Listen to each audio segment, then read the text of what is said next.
আসসালামু আলাইকুম রহমতুল্লাহ। কুয়াকাটা ভ্রমণের আজকের 3য় নম্বর দিন। আমরা আজকে বিদায় নেব কুয়াকাটা থেকে। তো বিদায় নেওয়ার শেষ মুহূর্তে বলবো, কুয়াকাটার যে দীর্ঘ 18 কিলোমিটার বিচ, যেটা বিস্তৃত বিচ, সেই বিচে অবশ্যই আপনাকে সবাইকে স্বাগতম জানাবো।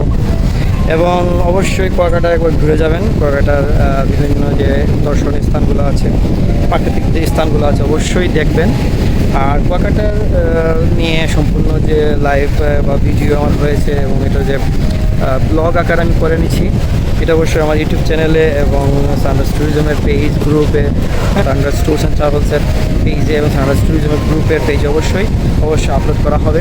এবং কুয়াকাটার সিলেট থেকে আসা যাওয়ার খরচ, হোটেল ভাড়া, নৌকা ভাড়া, মোটরসাইকেলের যে ভ্রমণ ভাড়া, সবগুলাই নিয়ে ইনশাল্লাহ এগুলো আপডেট থাকবে।